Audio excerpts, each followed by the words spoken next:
A Killer Christmas. I'm Jason Horton. I'm Rebecca Lieb. And this is Ghost Town.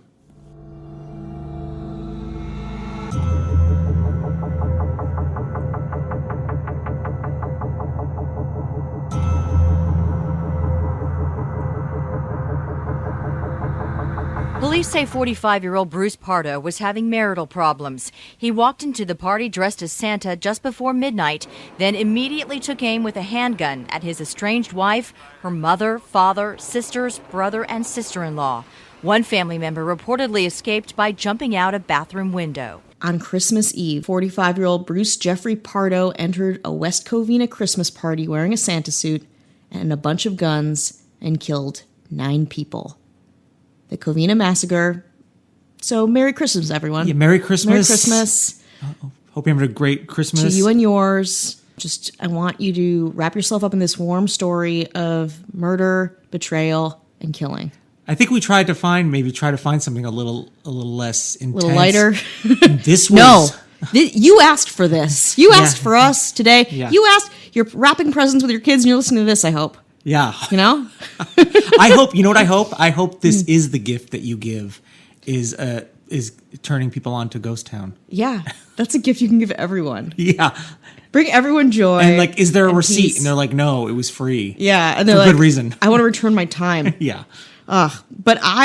So do you like the X-Ray Specs? I was really the band? Yeah. Yeah. I was really into Bondage Up Yours? Yeah. I was so into Polystyrene? Polystyrene. She recorded a song in 2010 called Black Christmas.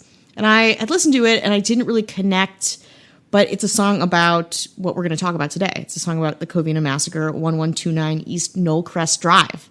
So I think that's a really fun, again, making light of something a little bit heavier, making art out of tragedy. That's what we're doing right now, honestly, right? That's all we're doing. This is art. This is high art. You have, it's Picasso, was a visual artist. And it's Picasso eating some McDonald's. We did just eat a bucket of chicken. That is not a joke. I'm so sorry. But we're in the right headspace. You need to eat a bucket of chicken. We eat a bucket of chicken before every episode we record, so we can feel our best. We're athletes, really. We're just training for art and goodness. So let's go now, my Christmas friends, deep into the valley and meet a little boy named Jeffrey Pardo. He was born and raised in the San Fernando Valley and was a graduate of John H. Francis Polytechnic High School in Sun Valley and California State University Northridge. That's where he went to college, again, valley-oriented. He worked at the Jet Propulsion Laboratory, JPL, in La Cañada, Flint Ridge.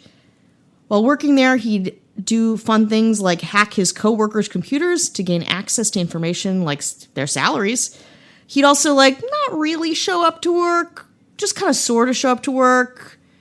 In 1988, he stood up his fiancée Delia, also a JPL employee at the altar, emptied their joint bank account and spent the money on a vacation in Palm Springs. In 2001, he lived in Woodland Hills with his girlfriend Eleanor and their small son Matthew. He seemed to be doing a lot better. He wasn't, committing crimes. But one day, Eleanor went out, leaving Pardo with their son. The son was unsupervised and fell into their backyard swimming pool, resulting in permanent brain damage and paraplegia. He met Sylvia Orza in 2004, also at work. The pair were immediately drawn to each other and married in 2006. Sylvia had 3 kids from another relationship. Pardo refused to open a joint bank account with his new wife and expected her to take care of her own 3 children with her own finances, but things overall seemed okay. Pardo bought them this insanely large home in La Cañada, Flint Ridge. Again, things seemed okay, not perfect, but going okay. The couple regularly attended and volunteered at church. Pardo's mother, Nancy, was still in contact with Eleanor and her grandson, and one day disclosed some of the information to Sylvia that they existed, that Pardo had a son, which made Sylvia very angry. She had no idea her husband had a son that he was not in contact with. But then later she found out that he was still claiming Matthew as a dependent on his taxes. So Sylvia filed for divorce in April 2008. In June 2008, divorce court had ordered Bruce Pardo to pay $1,785 a month in spousal support. During the divorce proceeding, Bruce had confided to a friend that his wife was, quote, taking him to the cleaners. In July, Pardo was fired for billing false hours, and the court suspended the support payments due to hardship. He was also not getting unemployment, which is very hard for him, again, trying to keep up this house, keeping up payments. He was required to pay Sylvia $10,000 as part of their divorce settlement, according to court documents. Sylvia kept the wedding ring and the family dog. Good for her. In a court declaration, Pardo complained that Sylvia was living with her parents, not paying rent, and had spent lavishly on a luxury car, gambling trips to Las Vegas, meals at fine restaurants, massages, and golf lessons. Living the high life, rent-free, taking this innocent man's money. So you can see how skewed his perception of all of this was, and the fact that, like, he was always the victim. He got very depressed and was quickly unraveling and went to Gun World in Burbank. Actually, I know exactly what it is. Do you know where Gun World is? No. It's like, there's a part of Burbank where it's just, like, a bunch of gun stores, and Gun World was always like, damn, okay, legit. So he would go to Burbank, and on July 13th, paid about $100 for a 9mm. In July, he was fired for billing fraudulent hours again, went back to Gun World for some more guns, and then he went back 4 other times, just collecting guns, one by one. He then ordered a Santa outfit, saying it was for a children's party, and requested a custom fit. He was about 6'4". He wanted it very roomy. He paid for the suit in full and tipped the costumer $20 for the trouble. A little window of generosity in a very dark tale. At approximately 11:30 p.m. on December 24th, 2008, Pardo, dressed in a Santa Claus suit, knocked on the door of his former in-law's house. There were about 25 people there, and they were having a Christmas party. With a present that contained a homemade flamethrower on a trolley, and 2 9mm semi-automatic handguns. But don't worry, he also had 2 additional 9mm semi-automatic handguns on him as well.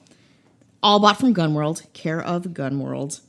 Moments after the door opened, Pardo pulled out the 2 handguns and immediately shot his 8-year-old niece Katrina in the face as she was running to greet him. He then fired indiscriminately at fleeing partygoers. Police speculate that Pardo may have stood over and politely executed some of the victims using a bunch of other handguns, silently, just trying to kill people at this poor Christmas party. Let's take a little break right now. You want to just put the guns down for a second? Just for a second. Step out Put of them Gun back World. on the trolley. Yeah. For a later date. Yeah. And we're back. We're back. It's interesting that we're talking about Los Angeles, essentially in the valley, in the San Fernando Valley, and Covina is in what county is it? Covina is around, like, it's south of downtown. Okay, you know, but it's Is it near like Pasadena? It's past Pasadena. It's like, because if you're working at JPL, you would, like, living in Covina would be a good, like, 30-minute drive. Okay. And we've done an episode on JPL. Yeah, we have. Yeah, just so everything is linked. Everything is linked. So it's interesting that we're doing a Christmas episode about being in Los Angeles, because I moved to California in 2004 and Los Angeles in 2006, and this is the very first Christmas I'll be spending in Los Angeles. Wow. I spent it in one other Christmas in California in general, but not Los Angeles. And last Christmas I spent in Las Vegas, and I usually spend it in New York or New Jersey, and I got tired of that. So this is my first Christmas in Los Angeles. Are you excited? I think so, yeah. I think I'm pretty excited. I spend every Christmas here, it's my favorite time of year. LA is emptied out. No one's around. Everyone's a little freaked out that, like, because this place is so activity obsessed and work obsessed that when you can't do those things, it runs on chaos a little bit. Yeah, people are like, what do I do? What are you doing right now? Do you want to go to the West Side? And you're like, yeah, 15 minutes away. I will go to the West Side. Absolutely. You'll go to Santa Monica just because you can. Oh, just on a lark, baby. I'll grab a sandwich across town because I can. Grab a Sammy across town. Yeah, you gotta put some miles on that car. Great. No, I love being here. I think it's really fun. I enjoy just hanging out with the other people who are, like, around. I want to see cats with my brother who's coming to town, so that'll be fun. I might take yours. Let me, you want to go? You want to see cats? I might do a little bit of that. Yeah. See what happens. Do some eating. Yeah. Do some napping. Yeah. It'll be great. Just like an actual cat. Just like see cats and be a cat. You got to live that cat lifestyle. Also, if you want to listen to another episode that is in Los Angeles as well, pretty uplifting, if you go over and check out the newest episode of Strange Year, wherever you get podcast. The year is 2009, 10 years ago. and you'll find out what the episode's about, and it's super uplifting. Yeah? No. You're going to leave and you'll be like, wow, I feel energy lifted from me. I'm going to go take a hike. No. No. I'm just going back 10 years, and then the next episode might go back 20 years. Ooh, Have a little too fun. far. Have a little What fun. kind of dark things lurk in the shadows Go of 20 check out years ago? Strange Year and find out. Whoa. Just me talking about picking one year and the strange things that happened during that year. But I focus on one particular thing. The one thing I found strange in 2009 that I found strange, I leaned in on. So go check that out. And if you want more episodes, you can go to patreon.com/ghosttownpod. Yeah.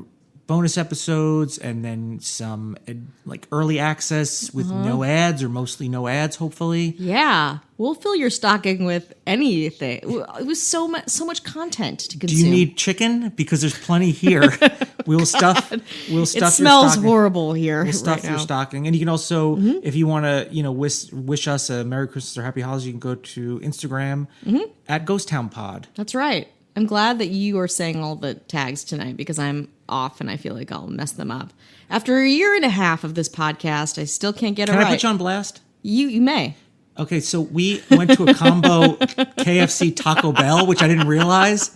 I don't know if I've ever one actually by my been- home. And then Rebecca orders a KFC, and she's like, "Wait, I need to order an appetizer of 2 tacos. I need to be appetized. I'm very hungover and that's sustenance. Yeah. My body is like, have lettuce. And I'm like, no, body. I'm the master of you. I will have 4 tacos, please, before I get to that bucket of chicken. Jason's just sitting there silently enduring. It's just hard. It's a hard life. We're getting to the end of the year. I feel bloated, very gross. Have I had water today? Is it you're cashing in your sick days, but it's your health days? It is my health days. I'm still sipping from a KFC. I got a roadie sody. The bag was so heavy, I hurt my shoulder carrying it. Yeah. He blew out his shoulder. So I blew out a quad, a hammy, a shoulder. So you have to go to PT for the next 6 months. I got to go to PT. Exactly. But we know we should go back to? This? Covina, yeah. Oh, yeah, let's go. Let's head back to Covina. Because Christmas is still going on right now. So Christmas is still happening right now. So these shootings happened. They were horrible. After the shootings, Pardo unwrapped the package containing the homemade flamethrower and used it to spray racing fuel gasoline to set the home ablaze. 9 people died from either gunfire or flames, and 3 others were wounded. The 8-year-old girl who was shot in the face with severe but not life-threatening injuries, thankfully, again, non-life-threatening. A 16-year-old girl was shot and wounded in the back, and a 20-year-old woman who suffered a broken ankle jumped out of the second-floor window. There was one survivor who called the authorities during the attack after escaping to a neighbor's house. The resulting fire soared approximately 40 to 50 feet and took 80 firefighters and an hour and a half to extinguish.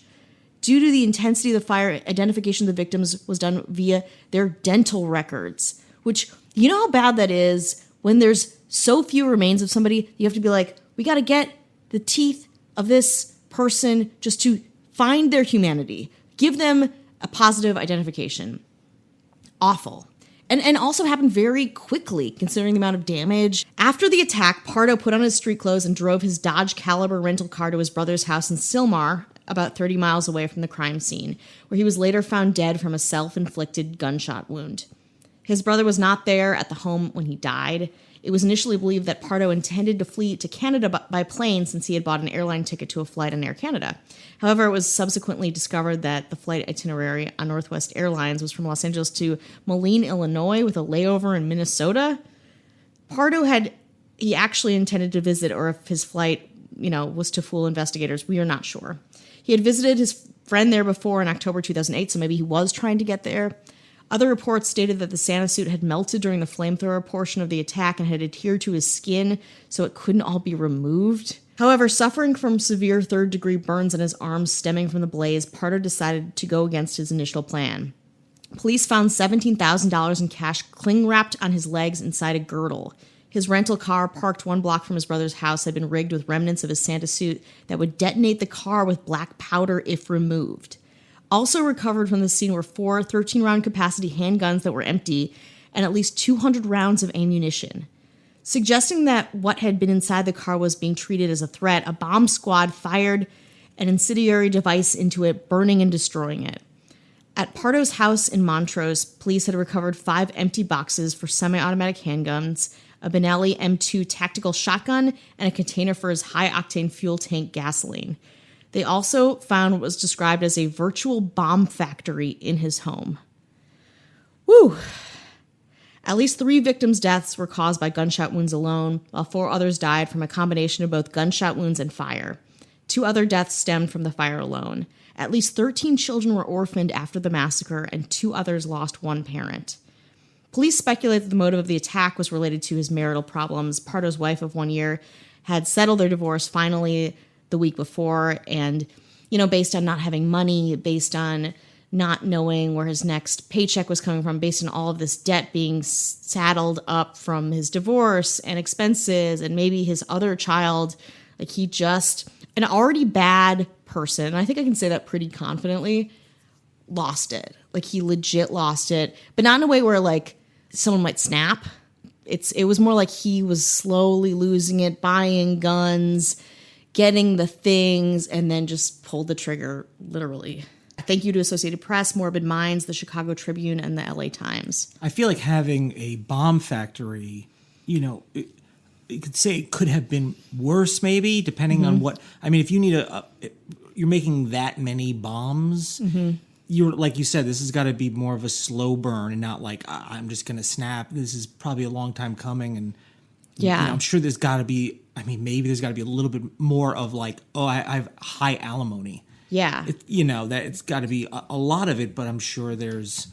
I mean, they don't really talk too much about his, his life growing up and his history, but I mean, but his mom seemed like a pretty okay person. She seemed like she really liked, from the research that I did, the people that he had as his partners, and that she was kind of against him. Even, I didn't mention this detail when we were talking about this, but when they were going through the court proceedings, she actually sat on the side of Sylvia, his soon-to-be ex-wife, and not on his side when he was witnessing. So, like you said, he felt like the world was totally against them. Abandoned, which is weird because it's you're right. I think most of his life was probably fine. I mean, who knows, But he'd been pretty shady for most of his life. He could have probably just disappeared, But to make him do this very specific and violent act, where did it shift from him doing bad things to really hurting people? Or maybe, again, there's theories around his son. What happened to his son in the pool? Did he have some part in it while his partner was gone? It's hard to say. We just don't know. And, and thankfully he won't be hurting anyone again. Right? Ugh. So Covina, damn. Covina, you didn't see this one coming, did you? No, you didn't think this. You thought this was going to be a Covina-less Christmas. No, it's Covina filled. Your cup runneth over with Covina, I would say. But we know you guys like the dark ones. Yeah, and so we decided to wrap a little Christmas gift. No guns inside. No. Just a podcast. Hi, I'm Kelsey. And I'm Alexa. And have you always been curious if Winona Ryder is actually crazy? Are you dying to learn how to stay out of a cult? Then you should definitely check out the Psyched podcast. The podcast where 2 psychotherapists analyze real and fictional figures from pop culture and tell you all about the obscure psychological phenomenon that your Psych 101 class didn't have time to tell you about. So grab your cocktail and head over to thepsychedpodcast.com and check us out. And don't forget to go to therapy and get your shit together. Bye.